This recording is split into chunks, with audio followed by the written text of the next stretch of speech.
जीवितपुत्री का व्रत में चील और सियारन दोनों सहेलियां रहती हैं। दोनों में खूब बनती हैं। पास की एक झाड़िन में सियारन रहती है और चील ही वहाँ पास के एक पेड़ पर रहती है। दोनों में खूब दोस्ती है। चीलो जो कुछ भी खाने को लेकर आती है उसमें से सियारन के लिए भी हिस्सा ज़रूर रखती है। सियारन भी चीलू का ऐसा ही ध्यान रखती है। इस तरह दोनों के जीवन बड़े आनंद से कट रहा था। एक बार वन के पास गांव में औरतें कुछ ज्योतिया के पूजा की तैयारी कर रही थी। चीलू ने उसे बड़े ध्यान से देखा और अपनी सखी सियारो को भी बताया। फिर चीलो सियारो ने तय किया कि वे भी यह व्रत करेंगे। सियारो और चीलू ने ज्योतिया का व्रत रखा।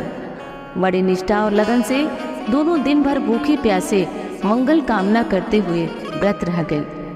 मगर रात होते ही सियारन को जोरों की भूख लगी और उसे भूख सताने लगी और जब बर्दाश्त न हुआ तो जंगल में जाकर उसने मांस और हड्डी पेट भरकर खाया। चीलों ने हड्डी चबाने की कड़कड़ की आवाज़ सुनी तो उन्होंने पूछा, यह कैसी आवाज़ है? सियारिन ने झूठ बोला, कह दिया बहन भूख के मारे पेट गुड़गुड़ा रहा है, यह उसी की आवाज़ है।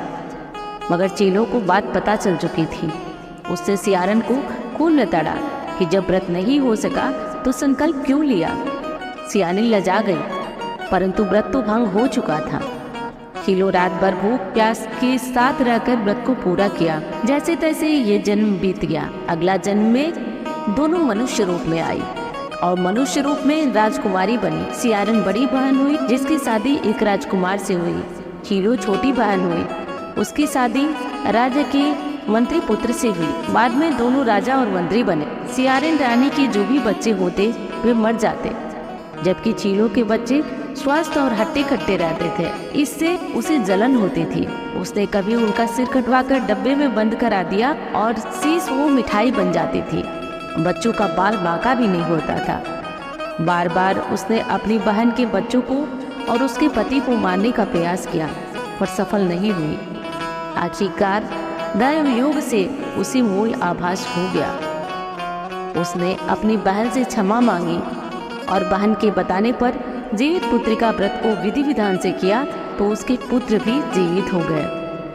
अब चलिए दोस्तों, एक और प्रसिद्ध कथा है जिसे इस व्रत में अनिवार्य रूप से सुना जाता है। गंधर्वों के राजकुमार का नाम जीमूतवाहन था। वे बड़े उदार और परोपकारी थे। जीमूतवाहन के पिता ने वृद्धावस्था में वानप्रस्थ आश्रम में जाते समय इनको राज सिंहासन पर बैठाया, किंतु इनका मन राजपाट में नहीं लगता था।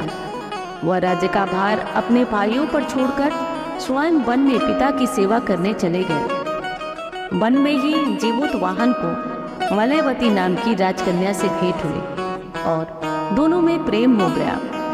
एक दिन जब वन में भ्रमण करते हुए जीमूतवाहन काफी आगे चले गए तब उन्हें एक वृद्धा विलाप करते हुए दिखी। पूछने पर वृद्धा ने रोते हुए बताया, मैं नाग वंश की स्त्री हूँ, मुझे एक ही पुत्र है।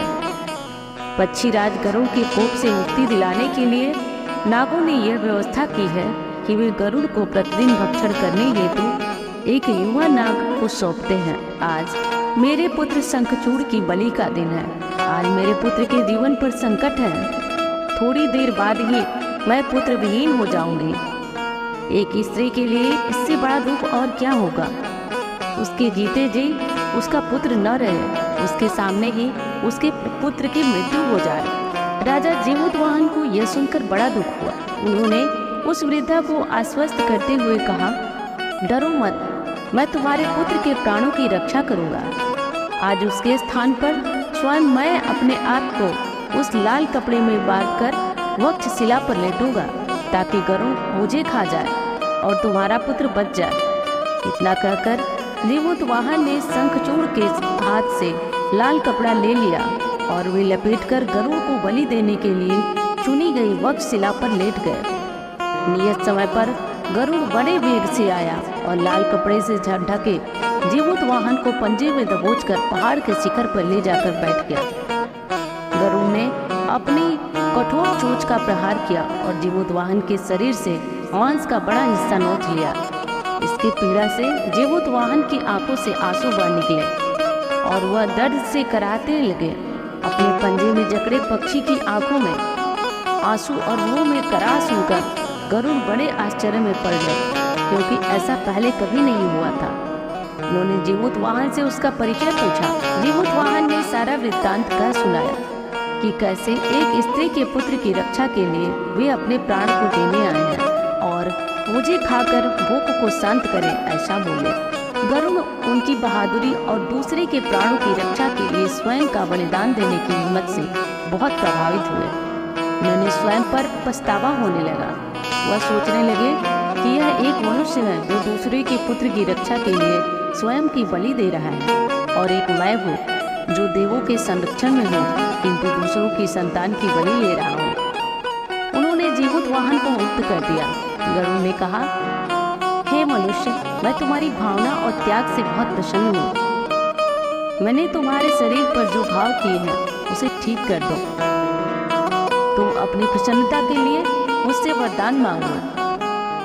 राजा जीमूतवाहन ने कहा कि हे पक्षीराज, आप तो सर्वसमर्थ हैं। यदि आप प्रसन्न हैं और वरदान देना चाहते हैं तो आप सर्पों को अपना आहार बनाना छोड़ दें। आपने अब तक जितने भी प्राण लिए हैं उन्हें जीवन प्रदान करें। गरुड़ ने सबको जीवन दान दिया और नागों की बलि न लेने की वरदान भी दिया।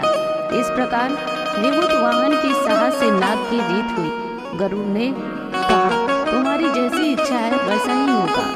हे राजा, जो स्त्री तुम्हारे इस वरदान की कथा सुनेगी और विधिपूर्वक इस व्रत का पालन करेगी, उसकी संतान मृत्यु के मुख से भी निकल आएगी। तब से ही पुत्र की रक्षा हेतु जीमूतवाहन की पूजा की प्रथा शुरू हो गई। यह कथा कैलाश पर्वत पर भगवान शंकर ने माता पार्वती को सुनाई थी। पुत्रिका के दिन भगवान श्री गणेश, माता पार्वती और शिव जी की पूजा एवं ध्यान के बाद ऊपर बताई गई कथा को आपको अवश्य सुनना चाहिए। इसलिए जो भी स्त्री इस कथा को सुनती है उसके सभी मनोरथ पूर्ण होते हैं। यह कथा आपको पसंद आई हो तो कथा को लाइक करना मत भूलिएगा। चैनल को आपने सब्सक्राइब नहीं किया तो जरूर कर लीजिए।